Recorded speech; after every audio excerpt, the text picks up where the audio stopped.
Des centaines de millions de personnes quittent leur pays contraints à la recherche d'une vie meilleure, mais ils sont très nombreux à ne pas pouvoir l'atteindre. Cette année a été très riche en actualités migratoires. Des milliers ont péri en mer alors qu'ils tentaient de rejoindre des rives lointains. Poussés par des conditions de vie très difficiles, à défaut de moyens et d'alternatives, se réfugient dans la voie illégale sous la main de réseaux d'immigration clandestins, et ce, au péril de leur vie. Depuis 2014, plus de 50 000 personnes ont perdu la vie sur les routes migratoires à travers le monde, selon l'Organisation internationale pour la migration.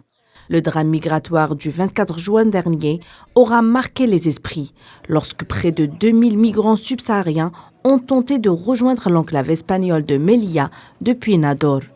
Au moins 45 d'entre eux ont été brutalement tués par le régime marocain. C'est le bilan humain le plus lourd jamais enregistré à cette frontière.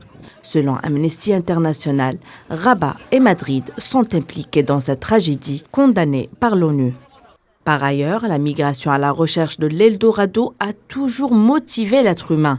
D'ailleurs, le Pacte mondial pour les migrations régulières tente de faire de la mobilité humaine une réalité. Selon le secrétaire général de l'ONU, Antonio Guterres, plus de 80% des migrants dans le monde traversent les frontières de manière sûre et ordonnée.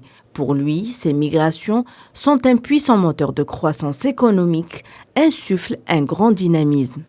Ils sont 280 millions de migrants dans le monde à avoir quitté leur pays en quête de nouvelles possibilités, de dignité, de liberté et d'une vie meilleure.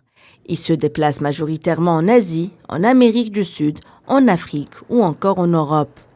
La journée internationale pour ces personnes qui ont choisi une terre d'accueil autre que celle qui les a vues naître est l'occasion pour sensibiliser sur les difficultés de la migration. C'est pour dire que l'herbe n'est pas plus verte ailleurs.